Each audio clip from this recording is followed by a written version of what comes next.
Good morning class, जय श्री श्याम। आज हम शुरू करेंगे चैप्टर सेकंड, जिसका नाम है सूक्ष्म जीव, इसके लाभ और इसकी हानि। यानी सूक्ष्म जीव जो होते हैं इनके हमें क्या क्या फ़ायदे हैं और इनके क्या नुकसान हैं। ये चैप्टर शुरू करते हैं। इससे पहले हम चैप्टर फर्स्ट की बात करते हैं। चैप्टर फर्स्ट अपना कंप्लीट हो गया है। अगर आपको किसी टॉपिक में डाउट हो तो आप पूछ सकते हैं। चैप्टर फर्स्ट के जो क्वेश्चन आंसर थे कुछ मैंने करवाए थे और कुछ क्वेश्चन आज ये वीडियो कंप्लीट होने के बाद इसके लास्ट में मैं आपको और दूंगी होमवर्क करने के लिए। तो अभी जो हमारा होमवर्क चलेगा वो चैप्टर फर्स्ट के क्वेश्चन में चलेगा और हम स्टार्ट कर रहे हैं चैप्टर सेकेंड। तो जैसा कि बोर्ड पे आप लोगों को दिखाई दे रहा है, जो हम सूक्ष्म जीवों के बारे में पढ़ेंगे आज हम सूक्ष्म जीवों के बारे में 3 चीज़ें पढ़ेंगे। सूक्ष्म, इनका परिचय, इनका इंट्रोडक्शन कि कैसे ये होते हैं, क्या होते हैं इनके बारे में, उसके बाद इनके प्रकारों के बारे में, कितने इनके प्रकार होते हैं, और उसके बाद हम बात करते हैं स्थान के बारे में, यानी कहाँ ये पाए जाते हैं। तो सबसे पहले हम बात करते हैं सूक्ष्म जीवों के परिचय की। हम बात करते हैं, जैसा कि आप लोगों को नाम से ही समझ में आ रहा है, सूक्ष्म जीव। सूक्ष्म का मतलब होता है बहुत छोटे। ये भी सजीव होते हैं, लेकिन ये इतने छोटे होते हैं कि सामान्य ये हमें दिखाई नहीं देते हैं। इन्हें देखने के लिए जो माइक्रोस्कोप होता है, सूक्ष्मदर्शी जो होता है, उनकी आवश्यकता होती है। सूक्ष्मदर्शी के बिना हम इनको देख नहीं पाते हैं। तो जो सूक्ष्म जीव होते हैं वो हमारे चारों ओर पाए जाते हैं। ये बहुत छोटे होते हैं, बिना सूक्ष्मदर्शी माइक्रोस्कोप के हम इसे देख नहीं पाते। कुछ अगर हम कौकों की बात करें, जैसे आप लोगों ने देखा होगा, आप सब अचार खाते हो, या हम देखते हैं जब कभी हम बाहर जाते हैं, रोटी रखी हुई है और वो थोड़ी गीली हो जाती है, तो 1 या 2 दिन के बाद ही उसके ऊपर छोटे छोटे धब्बे से ब्राउन या ब्लैक कलर के धब्बे से बन जाते हैं। जैसे कॉटन होता है ना, रुई, ऐसा जाल बन जाता है चारों तरफ। तो जो स्पॉट बनते हैं ब्लैक और ब्राउन, उनके बीच कई सारे कवक होते हैं। इन्हें हम नॉर्मल जो आवर्धक लेंस होता है उससे देख सकते हैं, क्योंकि इनका साइज़ थोड़ा बड़ा होता है, तो लेंस से इन्हें देखा जा सकता है। और बाकी सूक्ष्म जीवों की बात करें तो ये इतने छोटे होते हैं कि इन्हें देखने के लिए हमें माइक्रोस्कोप की ज़रूरत होती है, इसीलिए इनका नाम सूक्ष्म जीव रखा गया है। अगर हम इनके प्रकारों की बात करते हैं तो मुख्य रूप से जितने भी सूक्ष्म जीव हैं उनको 4 भागों में बांटा गया है। सबसे पहला आता है जीवाणु, कवक, प्रोटोजोआ और कुछ शैवालों का जो ग्रुप है उसमें कुछ शैवाल ऐसी हैं जो कि बहुत सूक्ष्म जीवों की श्रेणी में आती हैं। हम बात करते हैं विषाणु की। विषाणु भी क्या है?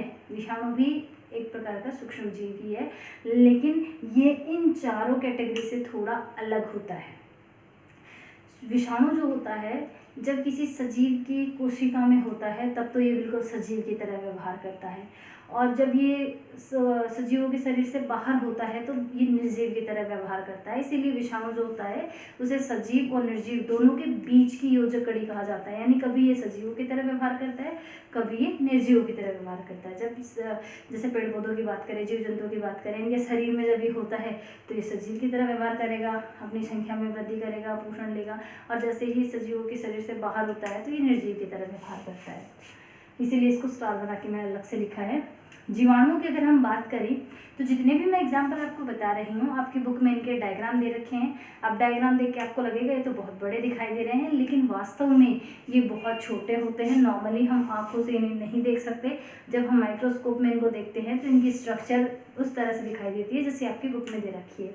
तो जीवाणुओं की बात करें, स्पाइरल जीवाणु, छड़नुमा जीवाणु, ये कई अलग अलग आकार आकृति के जीवाणु पाए जाते हैं। कवक की बात करें, राइजोपस, पेनिसिलियम, ये दोनों क्या हैं? कवकों की प्रजातियां हैं। अब हम बात करें प्रोटोजोआ की। एमीबा का नाम आप सबने सुना होगा। इसकी आकृति अनियमित होती है और ये जल में पाया जाता है। पैरामीशियम की बात करें, हम प्लाज्मोडियम की बात करें, ये क्या हैं? ये प्रोटोजोआ ग्रुप के सदस्य हैं, यानी ये प्रोटोजोअन के मेंबर है। प्लाज्मोडियम की अगर हम बात करते हैं तो मलेरिया जो होती है ना, वो मलेरिया होती है इस प्लाज्मोडियम के कारण। प्लाज्मोडियम वाइवेक्स इसकी जो प्रजाति होती है, इसके कारण मलेरिया रोग होता है। तो मलेरिया रोग इनमें से किस ग्रुप में कारण होता है? मलेरिया रोग होता है प्रोटोजोआ के कारण। और प्रोटोजोआ में का नाम क्या है? उसका नाम है प्लाज्मोडियम। अगला हम बात करते हैं शैवाल की। तो स्पाइरोगायरा जो है, ठीक है, ये शैवाल इसका एग्जाम्पल है। तो आप इनकी जो डायग्राम है आपकी बुक में दिए हुए हैं, आप उनको देख सकते हो। तो ये हो गए जीवाणु के प्रकार, सूक्ष्म जीवों के प्रकारों की हम बात कर रहे हैं। सूक्ष्म जीव 4 प्रकार के होते हैं, कवक, प्रोटोजोआ, शैवाल और इसमें अगला दे रखा है जीवाणु।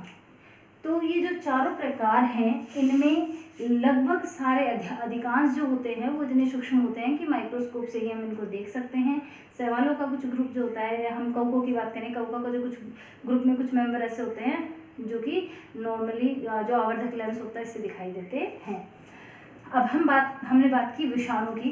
तो विषाणु क्या है? सजीव और निर्जीव दोनों के बीच की क्या है? योजक कड़ी। ये कुछ परिस्थितियों में सजीवों की तरह व्यवहार करता है और कुछ परिस्थितियों में करता है निर्जीवों की तरह व्यवहार। कई ऐसे रोग हैं जो विषाणुओं के द्वारा होते हैं, कई ऐसे रोग हैं जो जीवाणुओं के द्वारा, प्रोटोजोआ के द्वारा, इनके द्वारा होते हैं। अगर हम एड्स की बात करें तो ये विषाणु के द्वारा होने वाला रोग है। हम टीबी की बात करें तो ये जीवाणु के द्वारा होने वाला रोग है। अभी जैसे मैंने आपको बताया मलेरिया जो है, मलेरिया किससे हो रहा है? प्लाज्मोडियम से हो रहा है, तो ये प्रोटोजोआ के द्वारा होने वाला रोग है। अधिकांश जो खांसी जो होती हैं, जो फ्लू जो होते हैं, मोस्टली विषाणुओं के द्वारा होते हैं। अब हम थर्ड बात कर रहे हैं स्थान। जो सूक्ष्म जीव होते हैं ये कहाँ पाए जाते हैं?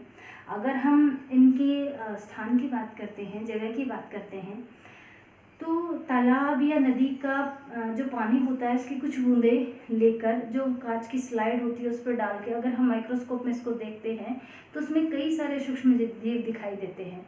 इसी तरह से हम किसी भी बगीचे की या खेत की कहीं भी मिट्टी लेंगे और उसको पानी में घोल देंगे।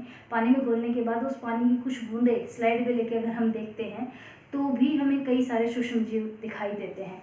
सूक्ष्म जीव हर स्थान पर, हम मिट्टी की बात करें, जल की बात करें, हवा की बात करें, हर स्थान पर सूक्ष्म जीव पाए जाते हैं। अधिक तापमान पर, कम तापमान पर, हर स्थान पर, हर जगह के वातावरण में ये पाए जाते हैं। तो आज का जो हमारा टॉपिक था सूक्ष्म जीव, इसके बारे में हमने 3 चीज़ें पढ़ी। सूक्ष्म जीवों का परिचय पढ़ा, सूक्ष्म जीवों के प्रकार पढ़े और सूक्ष्म जीवों का स्थान पढ़ा। आप लोगों को जो ये मैं वीडियो में जो टॉपिक बताती हूँ, जो जो टॉपिक आपको बताए जाते हैं, आप जो आपकी बुक है उसमें टिक कर लें। उसके साथ ही वीडियो को देखने के बाद उसको समझें और बुक से भी उसको रिवाइज करें। और अगर किसी टॉपिक में आपको प्रॉब्लम आती है तो आप मेरे से पूछ सकते हैं। तो आज का जो हमारा टॉपिक है ये यहाँ पे कंप्लीट होता है। अब हम बात करते हैं चैप्टर फर्स्ट के कुछ क्वेश्चंस की। तो चैप्टर फर्स्ट का जो क्वेश्चन थर्ड जो है वो थर्ड तक हमने कंप्लीट कर लिया है। क्वेश्चन नंबर 4 की हम बात करते हैं। क्वेश्चन नंबर 4 है, निम्न पर अपने शब्दों में एक एक पैराग्राफ लिखें। कुछ आपको वर्ड दे रखे हैं 4, इनके ऊपर आपको अपने शब्दों में पैराग्राफ लिखना है। तो पहला है मिट्टी तैयार करना। मिट्टी तैयार कैसे की जाती है, किन औजारों से की जाती है, इसके क्या लाभ हैं, आप इनके बारे में लिख सकते हैं। सेकंड है बुआई। बुआई का मतलब होता है बीजों को खेतों में डालना। तो बुआई क्या है, कौन कौन से जो उपकरण हैं उनसे बुआई की जाती है। उसके अलावा बुआई के लिए अच्छी किस्म के बीजों का चयन कैसे किया जाता है, आप इनके बारे में भी देख सकते हैं, ये टॉपिक लिख सकते हैं। निराई गुड़ाई का मतलब होता है कि जो फसलें होती हैं उनके साथ एक्स्ट्रा जो खरपतवार लोग आती हैं उनको हटाना, इसको निराई गुड़ाई कहा जाता है। खरपतवार को, फसलों की सुरक्षा करना, इनको हटाना। तो इसके अंदर जो जो टॉपिक मैंने आपको बताए हैं आप उनमें से लिख सकते हैं। और लास्ट आपका टॉपिक आता है थ्रेसिंग। जैसा कि मैंने आपको बताया, थ्रेसिंग का मतलब होता है कि जो फसल हमने काटी है, कटने के बाद उस भूसे से उसके जो दाने हैं उसको अलग करने की जो प्रोसेस होती है उसे थ्रेसिंग कहा जाता है। तो थ्रेसिंग क्या है, थ्रेसिंग किससे होती है? सामान्य जो भूसे से अनाज को जो कण होते हैं उसको अलग हम पीट कर भी करते हैं, वो भी सामान्य थ्रेसिंग की क्रिया ही है। तो इस तरह से आपको जो क्वेश्चन 4 है उसमें 4 अलग अलग वर्ड दे रखे हैं, इनके बारे में पैराग्राफ लिखना है। तो इनके बारे में कम से कम 5-5, 6-6 लाइनें आप लोगों को लिखनी है। Thank you.